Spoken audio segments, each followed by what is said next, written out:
After being reborn, I deliberately brushed past the CEO's wife, Sophia, again and again. When she passed by the hospital where I worked after work, I would leave through the back door. When she took her first love to Disneyland for his birthday, I quietly stayed home playing video games alone. When she transferred to work in North City, I applied to the Space Research Base for the most confidential project. Only because in my previous life, I cared for her the longest for one night, and for the sake of both of our reputations, did she marry me. After marriage, my wife remained distant from me for a lifetime. I washed her clothes and cooked for her, and she said, "No need, don't dirty your hands." When I suggested we have marital relations, she would, like a viper, reply, "You're tired, go to bed early." Yet when I insisted that she fulfill her wifely duties on the 15th of every month, she would politely say one line, "Completely obey your orders." Through this, she made it clear to me that she let me touch her not out of love, but because she had no other choice. Thus, we kept a respectful distance from one another and lived calmly like that for 20 whole years. Until the day of Sophia's funeral, when Lawyer Michaels said, "Mr. Johnson, Ms. Taylor decided while alive to give all her assets and real estate to Mr. David. She even did not want you to appear at her funeral." No sooner had he finished than the lawyer handed me a heavy photo album, the cover inscribed with the words "Beloved." I opened the album. Every page was full of memories, but there was no image of me as her husband. Instead, it was all David, the boy Sophia had adopted years ago. Under a photo of David in a suit was a line, "If you can't marry the one you love in this life, then just settle for anyone." One blow after another left me in agony. Looking back on those 20 years of marriage, it had all amounted to being just settling. After hearing Sophia's will, the whole scene erupted, until some people burst in and learned that her money had gone to someone else. They began to question, "Then how do we get the medical compensation?" It turned out to be the families of victims of a drug incident who had stormed in. Seeing me, they shouted angrily, "This is Sophia's bastard husband. Since we can't get compensation, let her pay with her life for our families." Saying that, they charged forward, and a sharp dagger pierced my chest. Looking at Sophia's cold brows and her black and white photo, I closed my eyes. If I could live it again, Sophia, I would never marry you. When I opened my eyes again, a tangle of bedding lay before me. Before I could react, a cold voice sounded in my ear. "I've already called my parents. The wedding will be held in 5 days. Ethan, are you satisfied now?" I looked up and saw Sophia. She was in her early 30s, graceful and pretty. Only then did I realize I had been reborn, and reborn on the eve of my marriage to Sophia. Our engagement had been arranged since childhood, but Sophia had always loathed me, and the wedding had been postponed again and again, turning me into the laughingstock of Hyben City. Then one day Sophia got drunk, and I happened to run into her. We ended up in an accidental relationship. Sophia always thought that the whole night had been meticulously planned by me, which made her hate me even more. Yet she was forced to take responsibility and honor our betrothal. After we married, Sophia treated me with icy indifference, while I spared no effort in loving her. When her company ran into financial trouble, I didn't hesitate to hand over all of the Johnson family's wealth to her. Sophia never liked me going out, so I decisively gave up my job and became a house husband. She liked quiet, so I even walked carefully at home for fear of disturbing her. I lived like that, cautious and timid, for more than a decade, only occasionally earning a faint smile from her. But even that was rare. I once thought she was simply cold by nature, but now I understood that her love had long ago been given to someone else. Those memories burned my heart like ants, making it sting all over. I forced myself awake, looked at the woman before me, and said calmly, "You don't need to be responsible for me. Let's cancel the engagement." If I could do it all over, I would never waste precious time on a woman who didn't love me. Sophia sneered when she heard me. "Ethan, the same trick again. Playing hard again?" I froze, and memories from my youth flashed through my mind. Back then, I loved Sophia madly, and several times I threatened to call off the engagement in anger, only to be persuaded back by Robert and Lisa. But Sophia no longer believed I would truly back out. This time, I really wanted to make it clear. I opened my mouth to explain, but Sophia turned away without another look and left. As if it were her pattern, just like in my previous life, she never wanted to hear any of my explanations. I smiled helplessly. Fine. If she wants to cancel the engagement, I'll handle it directly with the Taylor family. More important matters are waiting for me anyway. I picked up my phone and dialed a number. Professor, hello. May I still apply for the Chang'e project at the Space Research Base? The professor on the other end was so excited he almost jumped. Of course, no problem. You're the researcher they specifically want. But I must warn you, the project is top secret at the highest level. Once you go to the Northwest Research Institute, you won't be allowed to return to the country for 10 years, and you won't be allowed to contact anyone. Have you really thought this through? I majored in aerospace at university, and my grades were always outstanding. My graduate research was on a technology the country urgently needs now. So right after graduation, I received an invitation from the Space Research Base, which had always been my dream. But in my previous life, when Sophia proposed marriage, after careful consideration, I gave up my dream and willingly became Mrs. Johnson. This time, however, I only want to live for myself. I've already decided I'm going. Professor looked especially pleased when he heard and said, Great, but the project is about to start. You'll have to leave immediately in 5 days. Hurry and say your goodbyes to your family. But I don't really have any family to say goodbye to. My parents died when I was 15, and since then I've been the only one left in the Johnson household. I contacted Sophia's parents to tell them I decided to call off the engagement. After hanging up, I went to the auction house. My mother was a famous ceramic artist in her lifetime. Since she passed away, I've been collecting her works to remember her. One piece, called Work of Love, was created when she was pregnant with me. I searched for years, and luckily before I left for the Northwest Research Institute, I found this piece was up for sale. I walked into the auction and, to my surprise, saw Sophia and David there as well. When she saw me, Sophia said coldly, Ethan, have you had enough of making a scene? I was taken aback. An obvious impatience crossed her face. You called my parents to say you want to break off the engagement just because the wedding was arranged too hastily? I've already increased the wedding budget tenfold. Are you satisfied now? I immediately understood. Sophia and her family still didn't believe I truly wanted to call off the engagement. You misunderstand. I hadn't finished explaining when Sophia cut me off again, saying coldly, Ethan, that's enough. Seeing the chill in her eyes, I suddenly didn't want to say anything more. Fine. There are 4 days until the wedding. Once they don't see the groom, they'll know I really intend to call it off. The auction began shortly.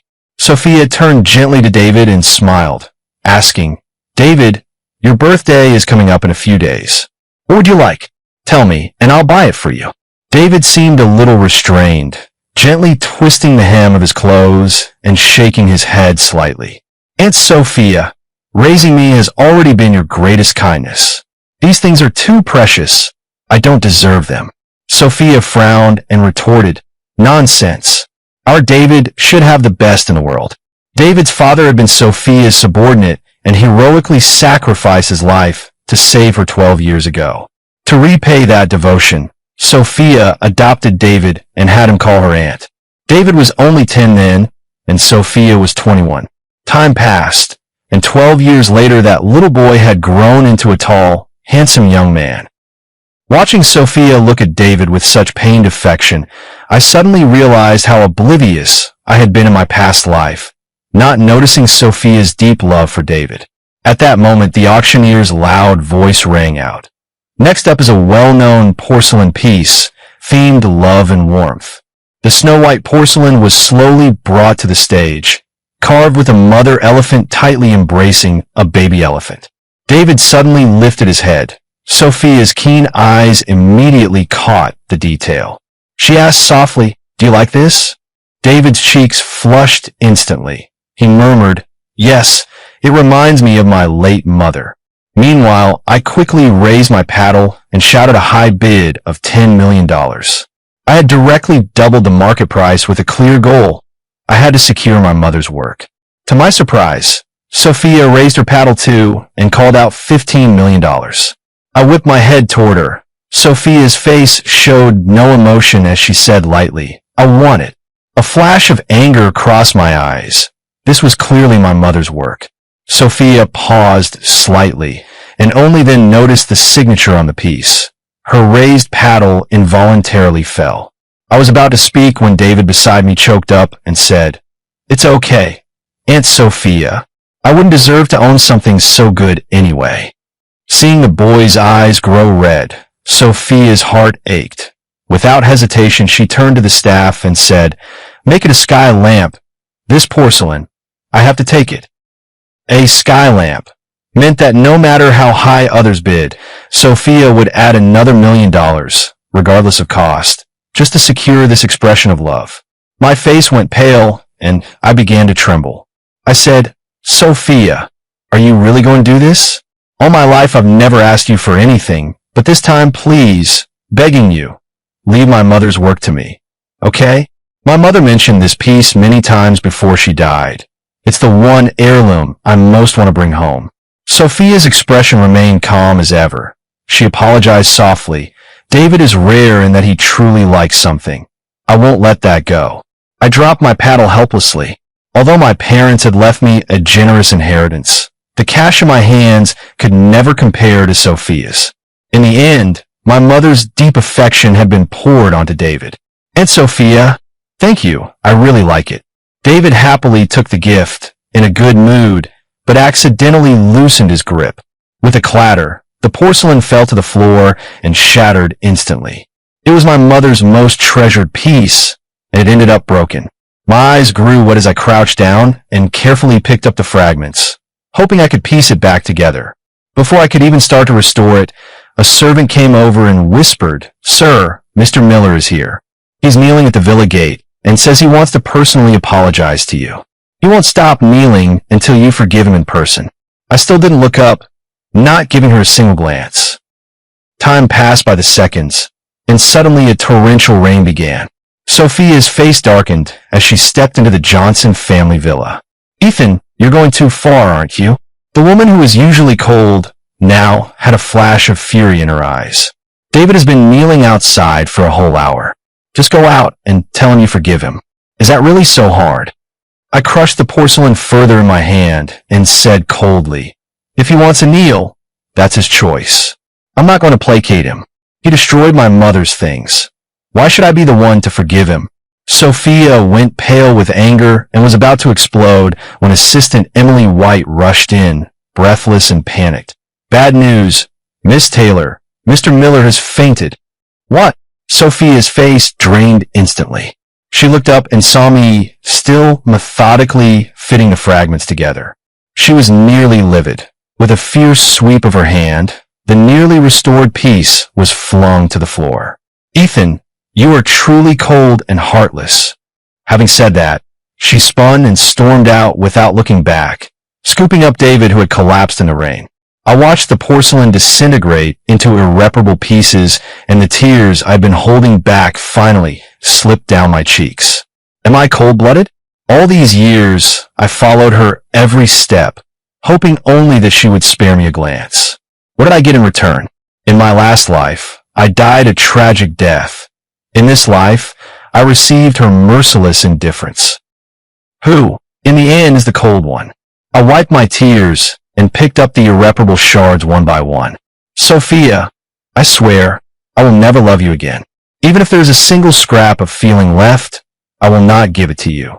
Since I had already decided to cut off all ties, I packed up everything Sophia had given me over the years and mailed it back to the Taylor household. Those things had clearly been forced on her by Robert and Lisa. She hadn't been willing at all, and some items were just things she had her assistant buy on a whim. Only one thing was a Taylor family heirloom. The jade pendant was too precious, so I decided to return it to Sophia in person. Who would have thought that when I stood at the door of David's hospital room, I heard her voice from inside. Aunt Sophia, don't be so nice to me. I'm afraid I'll get used to your care, and after you get married, I won't be able to handle that feeling. Through the transparent glass of the ward door, I saw Sophia's face full of pain. She couldn't help raising her hand as if to scoop David into her arms without hesitation. But she held back the impulse, and her hand finally rested on the boy's head, eyes full of restraint and endurance. What nonsense are you talking about? It's not that serious. Even if I get married, I'll always take care of you. Hearing that, David's eyes suddenly lit up, but before he could say anything, Sophia continued gently. Haven't I told you? You can think of me as your own little aunt. I'll always be with you, take care of you for life. A trace of disappointment passed across David's eyes. He lowered his head and murmured, Just a little aunt? He said slowly, But Aunt Sophia, when you get married, you'll surely have your own children. Then what will I be? There won't be any. Though she didn't want to bring it up, this time Sophia said the words without hesitation. Ethan and I will absolutely not have children. David froze, looking at her in confusion. Sophia lowered her head, her eyes holding an emotion hard to read. She said calmly, I've already arranged for long-term contraceptives. After we're married, I'll take them on schedule every day, so we won't have children. David, I'll always be your little aunt, and all my assets will go to you. So don't worry anymore, okay? Sophia's words made David's eyes mist over, and he couldn't help falling into her arms. I stood at the ward door, my face pale. I recalled that in my previous life, Sophia had told me she'd specially prescribed a vitamin for me. At the time, I thought she cared so much for me and felt incredibly happy taking those vitamins diligently every day. After all those years of marriage, we never had children. Later tests showed it was my problem. For the sake of getting pregnant, I took various tests and medicines, and my body began gaining weight from the hormones. Even so, Sophia still didn't conceive. My doctor once warned me that something in my diet or supplements might be interfering, so the medications weren't working.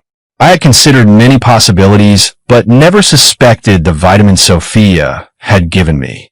Now, thinking back, I stumbled backward, reeling with only one thought in my head. Sophia, so this is how heartless you are.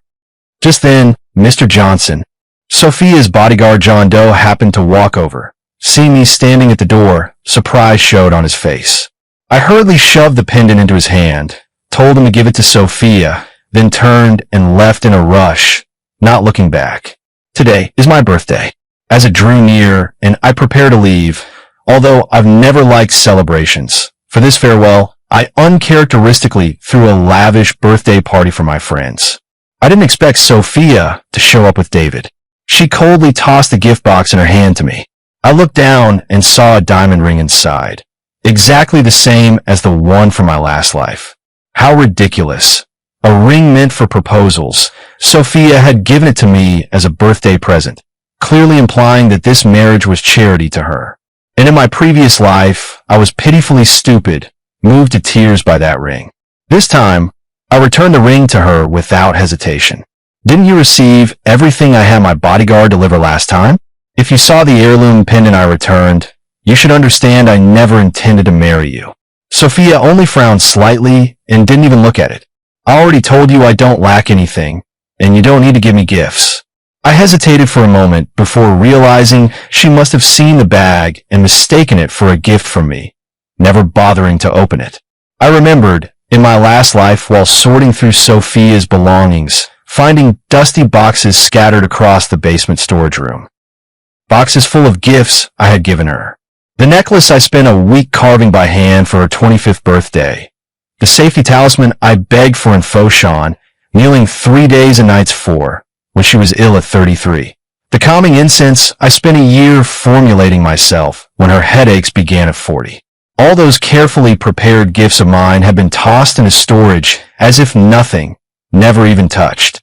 By contrast, the paper cranes, cheap scarves, even a note David gave her were carefully locked away in her safe. Seeing all that, I couldn't help but sneer inwardly, irritated to the point of not wanting to explain, and turned to attend to the guests. The banquet was only halfway through when David suddenly collapsed onto Sophia. I'm feeling very dizzy. Aunt Sophia. My head feels like it's going to explode. Sophia's expression changed instantly. She hurriedly asked, Are you sick? Or did you eat something bad? I'll take you to the hospital. Saying that, she didn't hesitate to pick David up and leave. I felt uneasy. After all, I was the host of the banquet, and whatever happened to David would reflect on me. To avoid any unnecessary trouble, I decided to follow closely. But when I reached Sophia's black Bentley, I suddenly heard David's panting from inside the car. "Aunt Sophia, I'm so hot, and down there it feels terrible." I paused with my hand raised to knock on the window, my heart jolting. If even I could sense something was wrong, Sophia in the car must have known all the more. She said urgently, "David, you've been poisoned. I'll take you to the hospital right away." But David grabbed her tightly, and his voice choked with sobs cried, "It's too late, Aunt Sophia. I really feel awful. Please give me this. I only want you." The boy's clear voice trembled with a hint of crying, striking the woman's most vulnerable nerve. Sophia had already been holding back her emotions with all her might, but upon hearing the boy's confession, all her reason finally collapsed. In an instant, the woman turned into a beast and knocked the boy down hard. I watched the car shake violently, listened as the boy's cries shifted to gasps and pleas, and finally faded into weak whimpers. Yet the woman did not stop. I pulled at the corner of my mouth helplessly, remembering the previous life. Sophia and I had been married 20 years, our intimacies pitifully few, later down to once a month, and even that was a birthday present I had begged for on my 35th birthday. I had once thought Sophia had no interest in such things, but at this moment, listening to the noises in the car, I realized she wasn't indifferent to them. She just wasn't interested in me. I turned my head away. Perhaps that's for the best. After all, in this life, everyone got what they truly desired. Back at the banquet, 2 hours later as it neared its end, it was my turn as the host to speak. I went back to the upstairs dressing room, drank a glass of juice, and was about to touch up my makeup when a strange wave of heat surged through me. Something felt wrong. I was about to call out when a cold voice came from the doorway. "How's it feel, Ethan, to be drugged? Unpleasant, isn't it?" I snapped my head up to see Sophia standing in the doorway. I didn't know when she'd arrived. In an instant, I realized, "You put something in my orange juice?" I was furious and demanded, "Sophia, what are you trying to do?" Sophia sneered, stepped forward, and pinched my chin. "I should be asking you that. You drugged David. Just because he accidentally damaged your mother's last painting, you wanted him humiliated in public, ruin his reputation, even his innocence. He's just a kid, Ethan. How can you be so cruel?" I was stunned. "When did I drug David?" Sophia shoved me off and said coldly, "Don't deny it. I already asked David. Today, he only drank the water you gave him. If it wasn't you, who else could it be?" In that moment, I understood what absolute favoritism meant. On David's word alone, Sophia didn't ask questions. She sentenced me outright. "Mad woman," I snorted and struggled, trying to grab my phone to call an ambulance. But Sophia snatched it away. "Sophia, what do you want?" I yelled. Looking down at me, she said, "This drug is strong. Calling an ambulance won't help. Your only way out is to beg me." I froze, asking, "Beg you for what?" She smiled coldly. "To beg me to be your antidote." Her tone dripped with malice. "But I'm not doing it for nothing. You must kneel and apologize to David. Then I'll help you." I stared at her in disbelief. She had just been affectionate with David in the car, and now she wanted something from me too, wanted me to kneel and beg. I felt more disgusted than ever. Without hesitation, she leaned in, sneering, "Ethan, don't pretend. This is what you've wanted all along. You forced me to marry you with the same tactics before. Now I'm only asking you to apologize for your wrongdoing. What's the problem?" I couldn't take it. I shoved her hard, grabbed the scissors from the table, and said coldly, "Kneel and apologize to David? In your dreams." Before she could react, I drove the scissors deep into my own thigh. Sophia's expression finally changed. She shouted angrily, "Ethan, what are you doing?" But I ignored her, gripping the scissors and stabbing my thigh again and again. The pristine white dress was instantly soaked in blood. Sophia stood there stunned. Seeing me hurt myself stirred a strange feeling inside her. Ethan would rather harm himself than let her touch him. That thought made her uneasy, and she shouted, "Ethan!" She snatched at my hand, and the scissors fell to the floor. The intense pain hit me, and my clouded mind cleared a little. At that moment, applause broke out downstairs. Everyone was waiting for the birthday host to speak.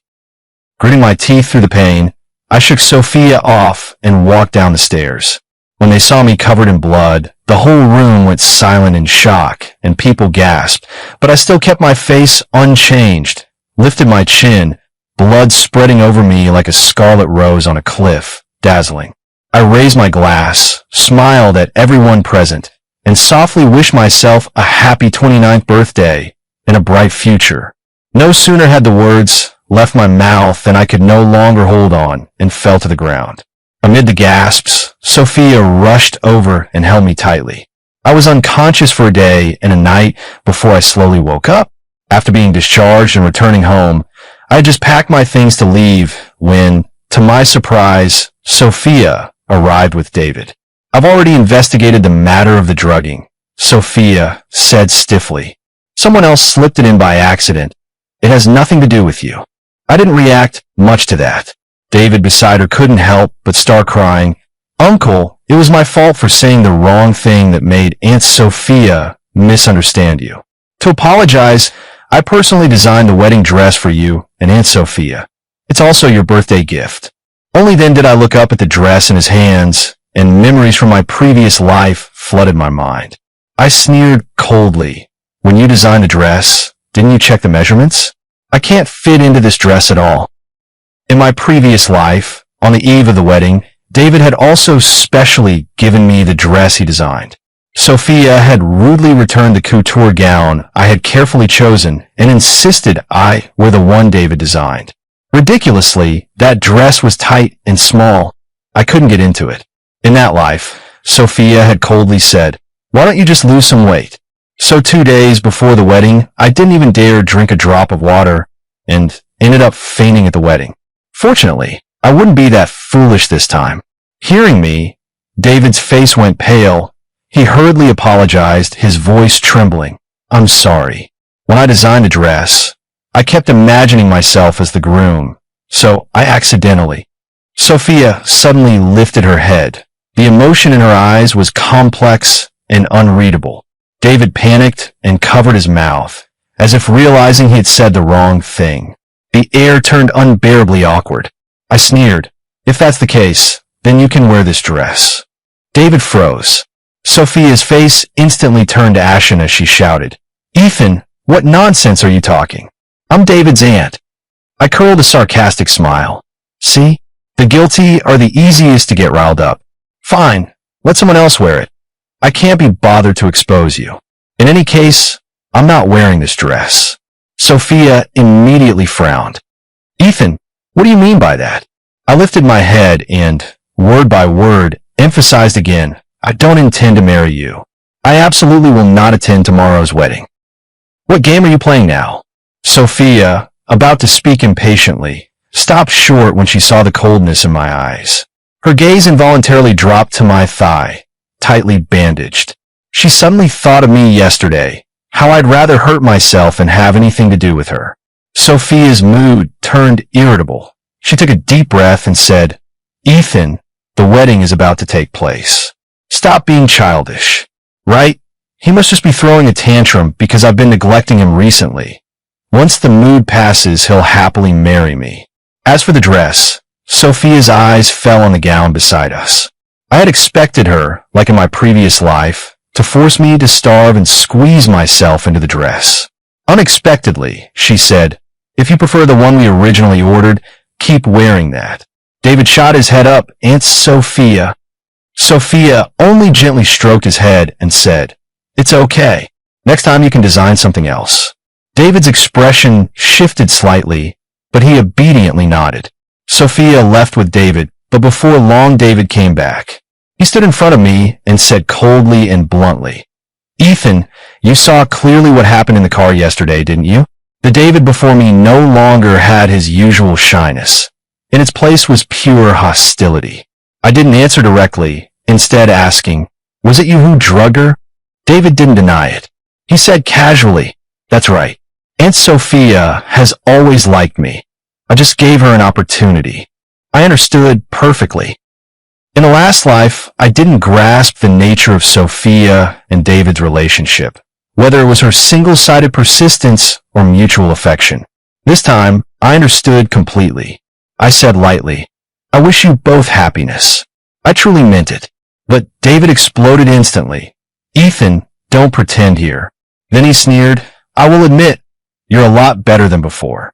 He mocked. "Weren't you just a pathetic, clingy simp before? Now you've learned to put on airs." He went on to taunt, "You think that by refusing to sleep with Aunt Sophia yesterday, she'll look at you differently? Dream on. Today I'll make it clear who Aunt Sophia really cares about." As soon as he finished, he lunged at me and covered my mouth and nose with a handkerchief. A sharp stench hit me immediately. I tried to struggle, but my leg was injured and I had no strength, and the household servants, because our conversation was too private, had slipped away long ago. I couldn't break free and gradually lost consciousness. I was woken by searing heat. When I opened my eyes, all I could see were roaring flames. David was lying beside me. I immediately realized what had happened and, furious, shouted at David, "You set fire to my house. Are you crazy?" But David only sneered at me and said coldly, "Didn't you think Aunt Sophia had feelings for you? Today I'll make you understand completely how much she loves me." No sooner had he spoken than Sophia's anxious voice called from behind me, "David, David, where are you?" David instantly dropped his malice. Tears welled in his eyes, and he cried like an innocent child, "Aunt Sophia, I'm here, please save me." Sophia rushed into the room in a hurry. When she saw me, she hesitated, about to say something, but David screamed from being burned, and she was completely drawn to him, her attention immediately shifting. "David!" Sophia hurriedly scooped him up, and as she came to my side, she said, almost breathless, "Ethan, after I get David out, I'll come back for you." With that, she headed outside. I sneered and, despite agonizing pain in my legs, forced myself to crawl out. I no longer trusted Sophia's words. Only I could save myself. I struggled down the stairs. The scene before me stunned me. The first floor was nearly engulfed by flames. Sophia was busy carving a path to get herself out. When she saw me emerge, her expression changed instantly. "Didn't I tell you to wait for me? But now is not the time to argue," she said, then moved to lift David and leave. Unexpectedly, David shouted, "Watch out!" A beam, charred and disintegrating, suddenly collapsed from above. The first plank fell straight toward me. "Ethan!" Sophia's face drained of color, and she moved to rush over. But in the next second, another hanging beam fell straight toward David. At the last possible moment, Sophia turned back and, without hesitation, pulled David into her arms. The blazing beam slammed heavily into her back, and she couldn't help but let out a muffled groan.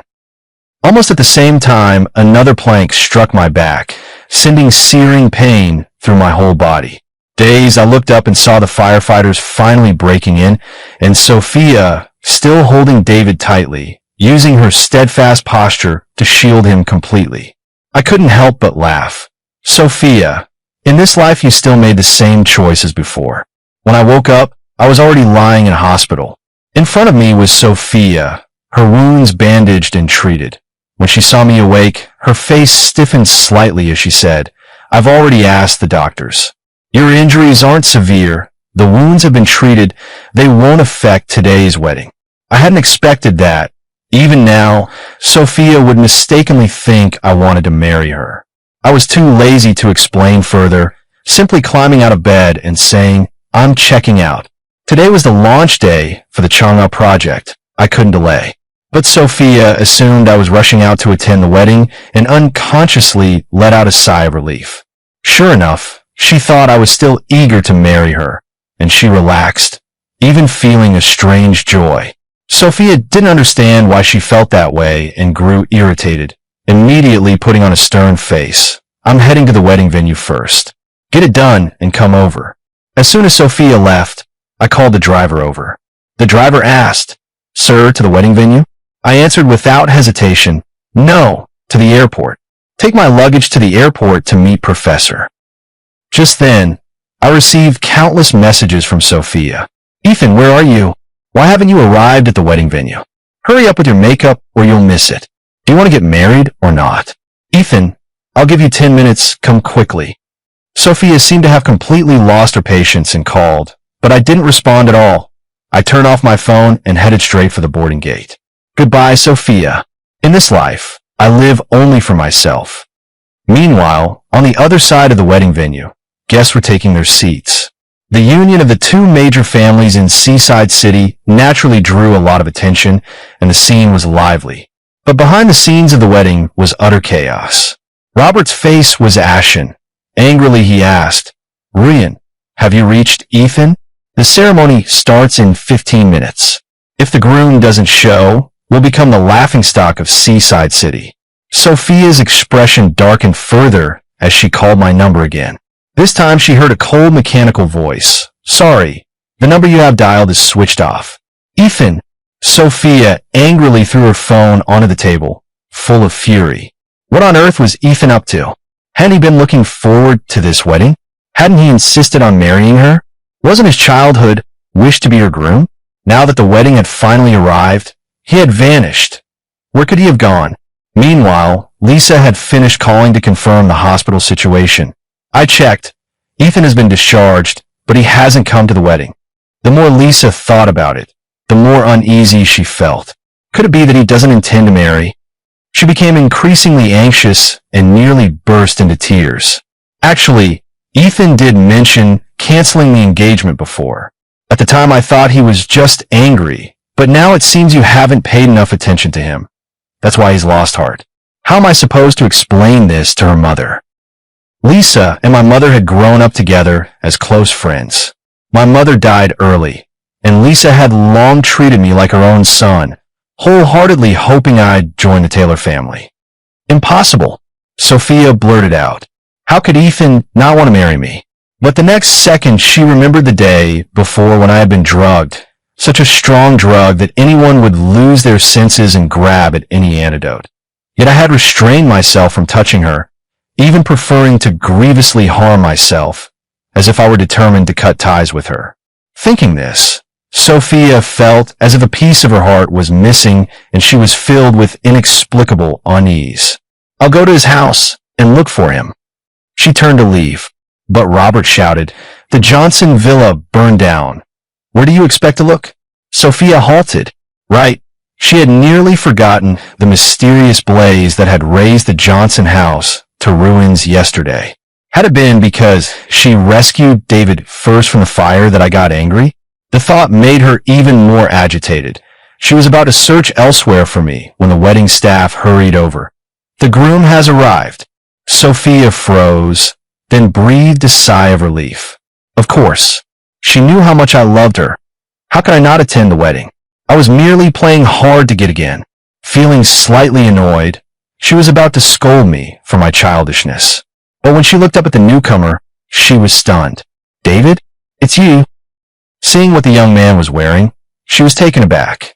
"Why are you dressed like that?" The groom who had entered with the staff was not me at all, but David.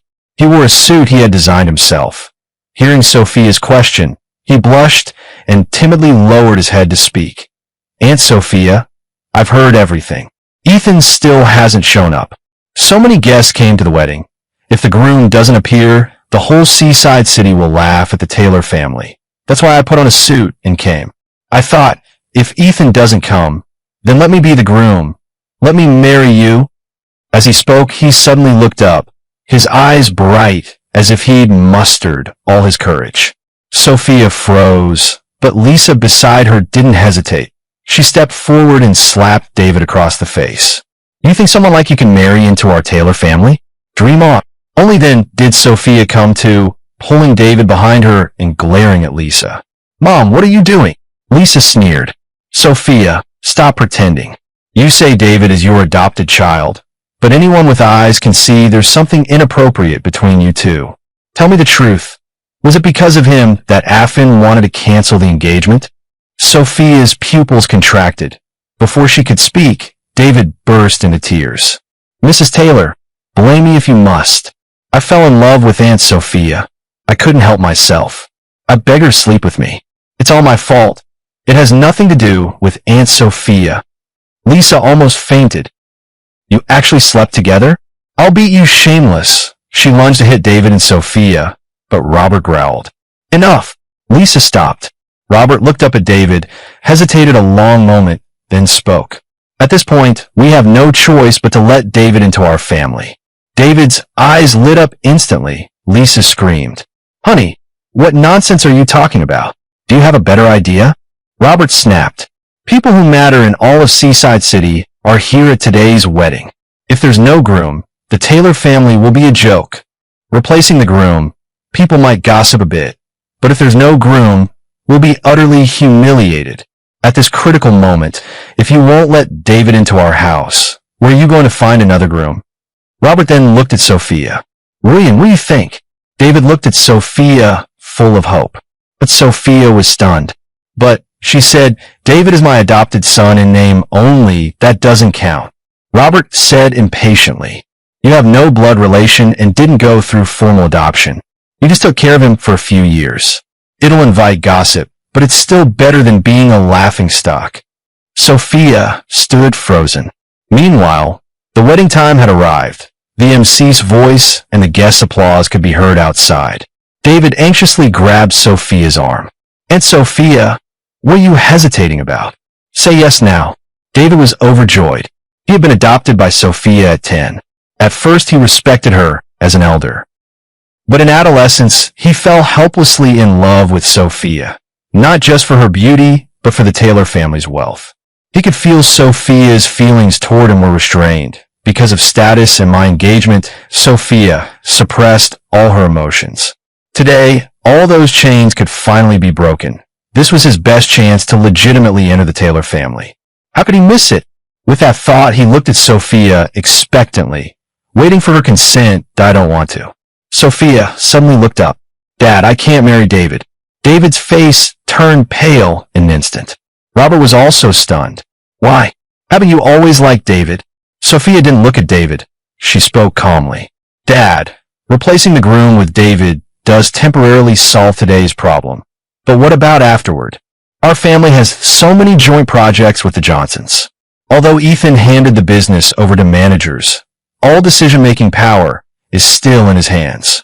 He didn't come to the wedding today, but do you really think he would be happy if he saw me marry David? If he's just throwing a tantrum and doesn't show up, what will he do when he finds out the groom has been changed? What if in a fit of anger, he cancels all business with the Taylors?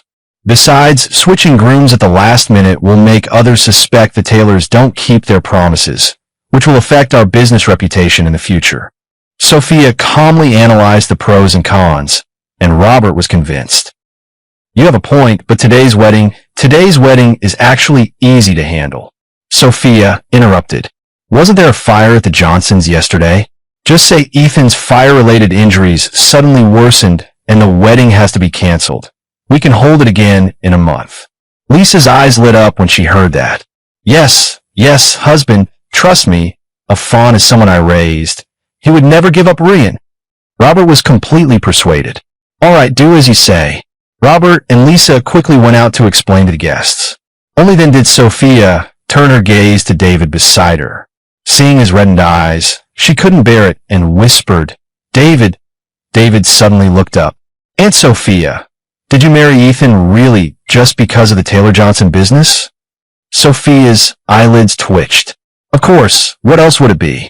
David said softly, I thought, Aunt Sophia, you truly loved Ethan. How could that be? Sophia blurted out. David forced a small smile. That's good, then. Sophia's hand clenched into a fist without thinking. Yes, that's how it was. She would marry him only for the Taylor family's business and promises. Just like that. After the wedding was called off, Sophia immediately went looking for me. She checked several apartments at the Johnson residence and couldn't find anyone, and finally came to the school where I work. I'm not like a typical rich family's heir who studies business management or luxury fashion. I'm wholeheartedly devoted to aerospace. After my undergraduate degree, I went straight into graduate school, and after graduating, I stayed on as a researcher. Sophia looked down on my job. The pay was too low, and it would be of no help to the family business. She had already decided that once we were married, she would make me quit this job. Arriving at the school, she found my advisor and asked him bluntly whether he had seen me. The advisor was stunned. Ethan has already left, didn't you know? Sophia was completely taken aback. Left? Gone where? The advisor answered honestly. He went to participate in a classified aerospace research project and left this morning. Sophia was dazed. So, I had run off on a business trip just to avoid the wedding? She was instantly annoyed and asked, when will he be back? My advisor also knew Sophia and knew she was my fiancée. Hearing her question, he grew even more puzzled. He didn't tell you? He's part of a top-secret research project with no set return time. Even the most conservative estimate says it will take more than 10 years. More than 10 years. Sophia's face went ashen at once. At the same time, Northwest Space Research Base. The dedicated helicopter landed, and when I got off the plane, a senior colleague came to meet me. Hello, I'm Megan Scott. I'll be responsible for guiding you from now on. She took me to the dormitory, introduced the cafeteria and various work details, and then spoke. I heard you're the eldest son of the Johnsons, a bona fide trustafarian. Life at the base is rather simple. Will you be able to adapt? I smiled. I will. A simpler life is good. This is where research is done after all. Hearing that, the senior smiled and formally reached out her hand. Welcome to the Chang'e project. I reached out my hand too. The dream that was shattered in my previous life can finally continue in this one. On the other side, Sophia had no idea how she had ended up back at Taylor's house. She pushed the door open in a daze, and Lisa hurried over without missing a beat. Well, did you find Ethan? Sophia finally came to her senses. Went to the aerospace research base. The research base. Lisa blinked. On a business trip? Transferred? For how long? Sophia's hand clenched into a fist without her noticing. At the minimum, 10 years, and maybe never coming back. Each word seemed to drain all the strength from her body. Never coming back? Lisa's face went pale too. She suddenly realized something and murmured, no wonder. Sophia snapped back to attention. No wonder what? No wonder I heard earlier that he signed a long-term contract with the company's manager and placed some assets in trust. I thought it was because of the wedding. Didn't expect it was because he had already decided to leave. Sophia suddenly came to life, her tone edged with irritation. Then why didn't you say so sooner? Lisa exploded in response. I should be asking you that. How could Ethan suddenly leave like that when everything was fine? He used to adore you, then abruptly broke off the engagement and went so far away. What did you do to him? Sophia's first instinct was to retort, but the word caught in her throat and wouldn't come out. Recent events flooded her mind like a tide.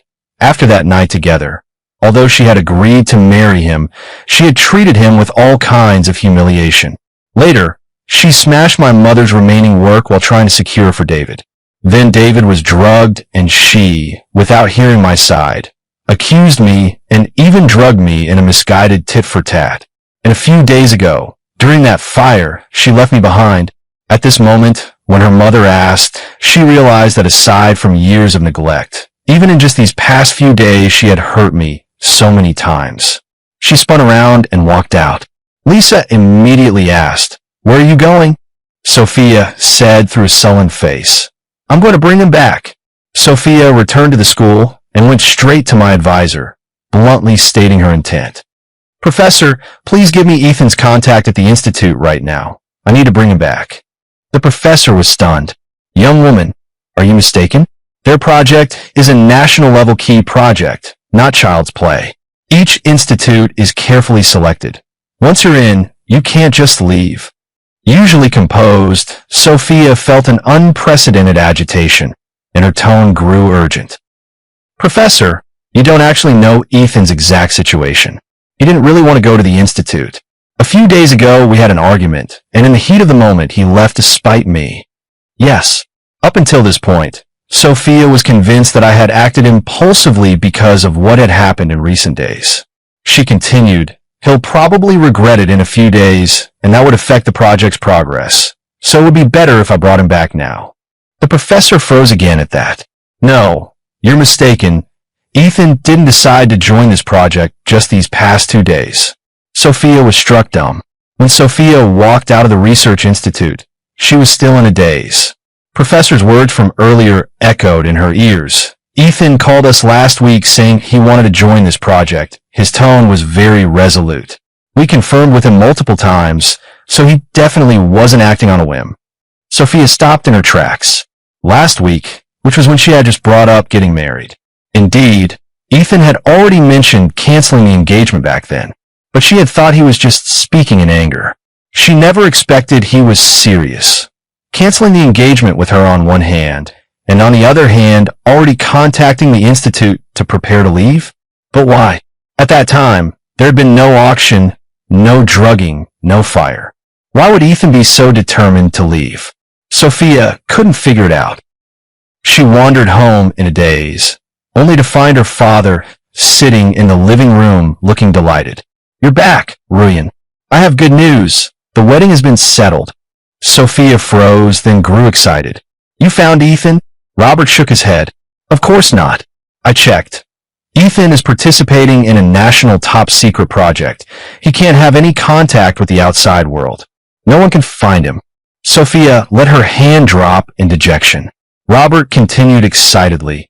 It doesn't matter that we can't find Ethan. I found his cousin. He's part of the Johnson family, too. Let him marry you in Ethan's place. That still counts as a union between the Taylors and the Johnsons. I asked him, and he agreed. We won't be a laughingstock in Seaside City anymore. No. Sophia's face changed. I clearly got engaged to Ethan. How can you just swap him out like that? Aren't you worried Ethan will get angry when he finds out and cancel his cooperation with our family? What nonsense are you talking? Robert finally frowned at her.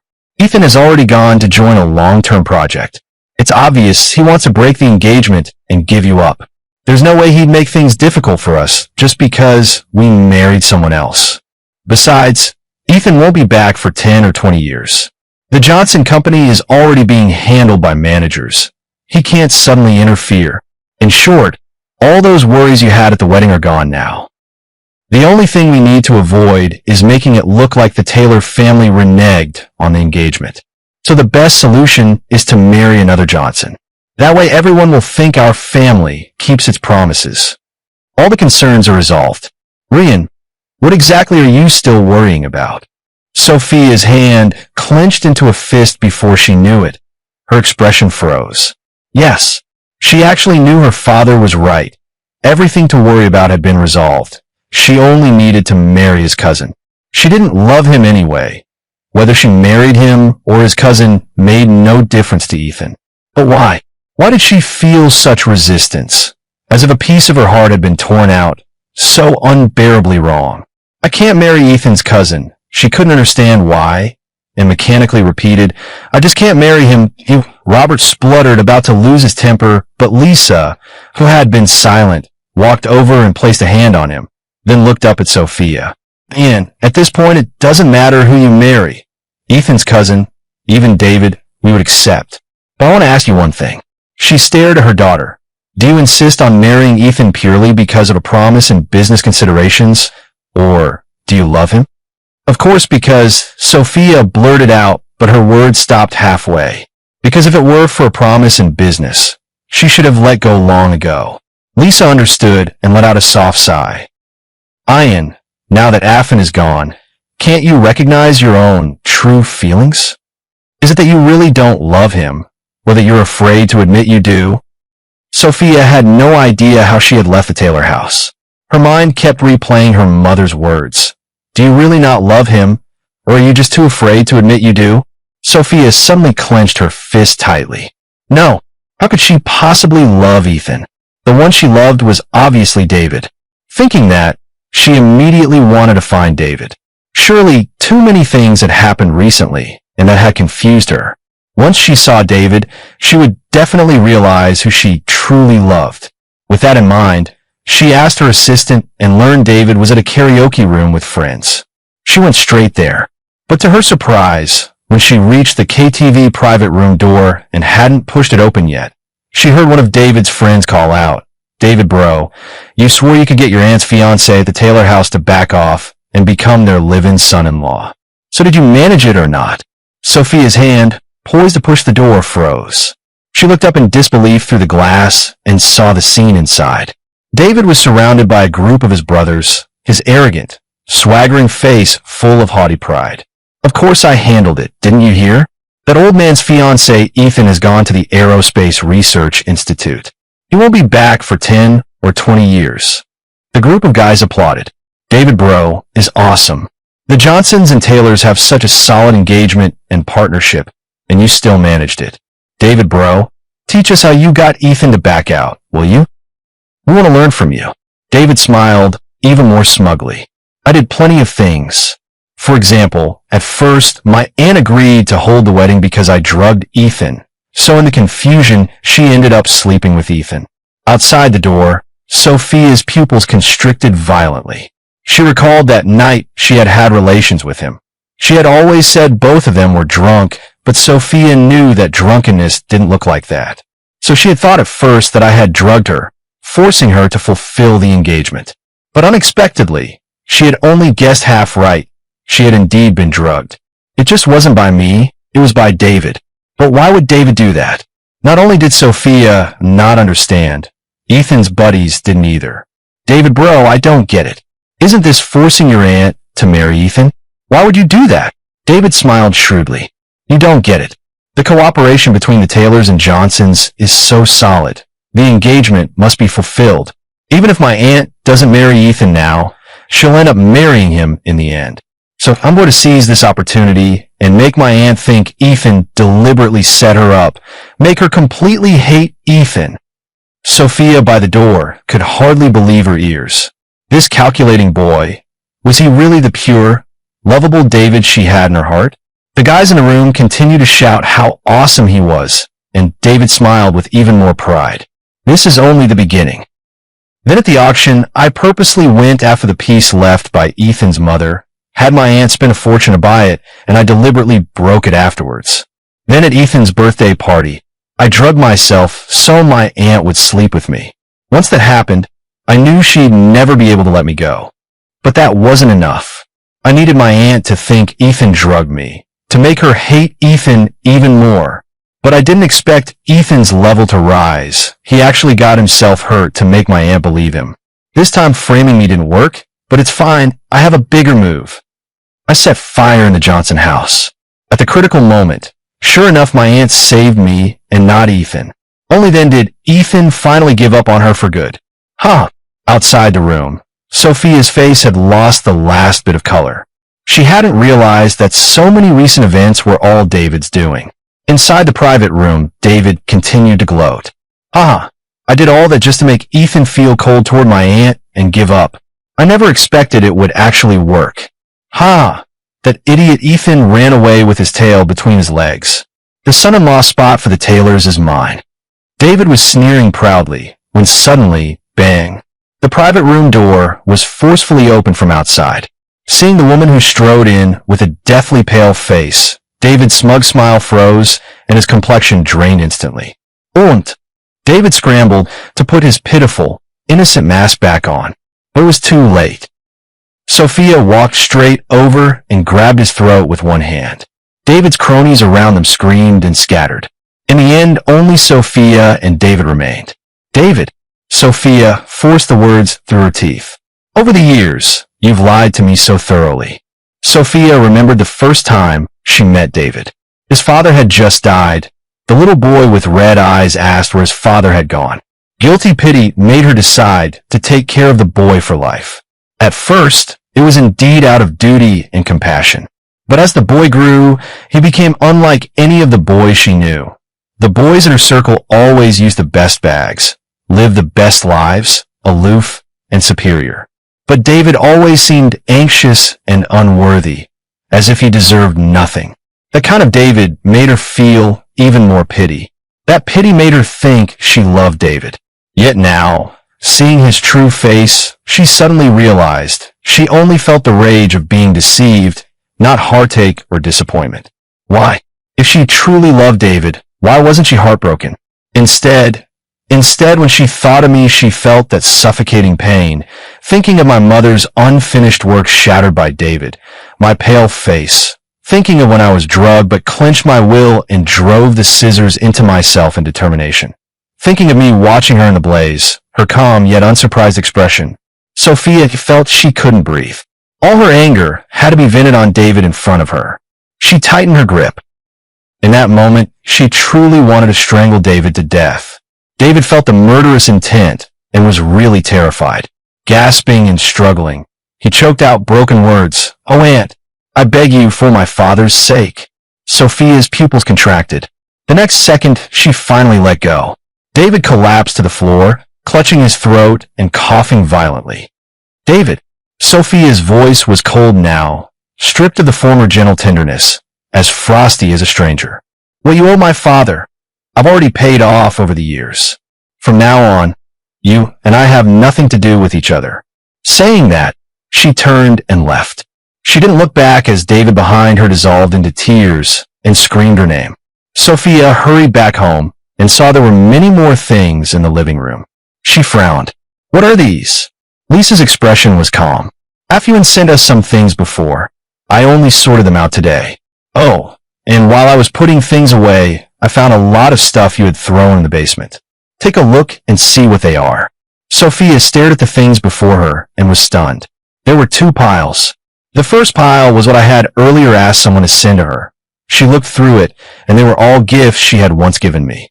Because many of them were things she'd casually told her assistant to buy, she didn't even remember them. Sophia's eyes clouded. Had I, before leaving, already planned to return all her things to her? Her gaze fell on the other pile, and she recognized those as the things I had given her. Then she remembered, I used to love giving her gifts. For birthdays, anniversaries, every festival. She was so fed up she eventually didn't even bother opening the gifts and just tossed them into the basement. Now Lisa had sorted them out. Sophia stood there, stunned, opening the dust-covered gifts one by one. The study talisman I had gotten her the year she took the college entrance exam. She remembered that Temple was said to be very effective, but you had to go at midnight and line up for 10 hours. The scarf I knitted by hand for her last birthday. She recalled seeing me practicing constantly, stabbing my fingers and making several holes. It took me months. And last month, when she casually said she wanted a stake in a game company she couldn't get, I actually negotiated it for her. The gift was the share transfer contract. So many of them, each one full of meaning. But I could never have imagined she hadn't opened any of them. Sophia felt as if her heart were being ripped apart. What had she done? Trampling such a sincere heart underfoot, while treating a man full of lies like a treasure. She trembled, and her eyes finally fell on the last gift. Her gaze suddenly brightened. She remembered, this last present was the one I had given her just a few days ago. If I had truly planned to give up on her long ago, why would I still give her a gift? In that moment, Sophia seemed to grasp the last straw. She couldn't wait to open that gift. But she was dumbfounded by what she found inside. It was her Taylor family's heirloom jade pendant. So what Ethan had given her back then wasn't a gift at all, but the token of their engagement being returned to her. I really had meant to cut ties with her completely. The last straw in Sophia's heart was cruelly torn apart. She finally couldn't bear it, and everything went black before her. Sophia had a high fever. The doctor said it might have been caused by overly intense emotions, which led to the serious illness. She was sick for 3 full days and nights without regaining consciousness. In her coma, she kept murmuring names. Sometimes it was David, sometimes it was me. Robert and Lisa were extremely worried. After 3 days, Sophia finally woke up. Lisa rushed over. Ian, you're finally awake. You were unconscious for 3 days. You scared Mom to death. Do you know that? Only after saying that did she suddenly realize that Sophia's expression was very different from usual. It was as if she had become a different person. She was terrified and her voice trembled uncontrollably. Ian, don't scare me, are you okay? Only then did Sophia come to her senses, her expression returning to the familiar look Lisa knew. But there was still complexity in her face. Mom, I had a dream, she began in a low voice. In a dream, Ethan married me, but I betrayed him. Hearing this, Lisa's eyes welled up again. You tell me, child, why would you do that? She said, choking up. Before, a fan liked you a lot, and you didn't cherish him. Now he's gone, and you think about him day and night. But no matter how much you dream, he won't come back. Sophia frowned. She knew very clearly that the dream was not simply born of her missing Ethan, so much so that it felt like a real memory. The dream was too strange, real, as if everything had actually happened. In the dream, she and Ethan were betrothed since childhood. But the Ethan in the dream didn't go to any aerospace project. Instead, he naturally married her. And in the dream, she never recognized David's true colors, nor did she realize her feelings for Ethan. So in the dream, she treated Ethan very poorly. For more than 20 years of marriage, she never proactively bought Ethan a single gift or took him on a date. Even their conjugal life was like a routine.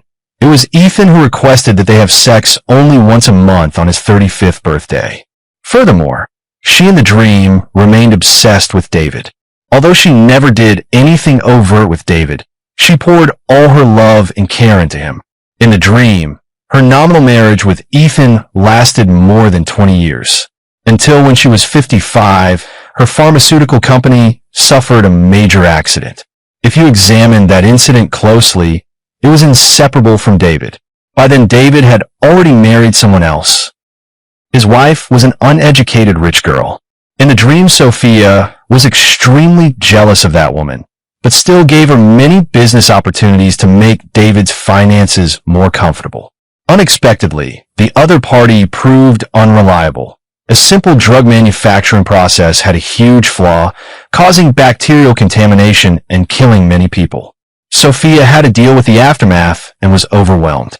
Then, at that time, David suddenly called her in the middle of the night, saying he was afraid of thunder and couldn't sleep. He said his wife was on a business trip and there was no one to accompany him, asking Sophia to come over quickly.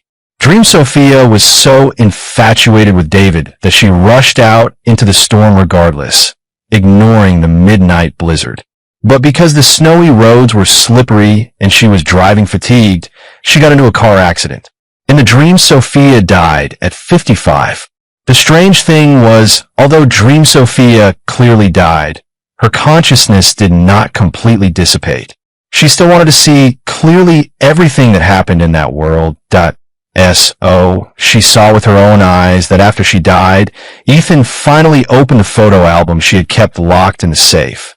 The entire album was filled with photos of David.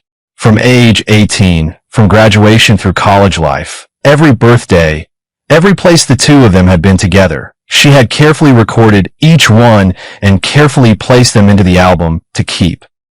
Only after the Ethan in the dream saw that album did he suddenly understand Sophia's feelings for David. Not only that, the Sophia in the dream had already written a will before she died, leaving all her assets to David. Sophia wasn't surprised by this. Her original plan had been to make a will immediately after marriage, transferring all her inheritance to David. She had thought that if she couldn't promise David a life of happiness, at least she could leave him all her money.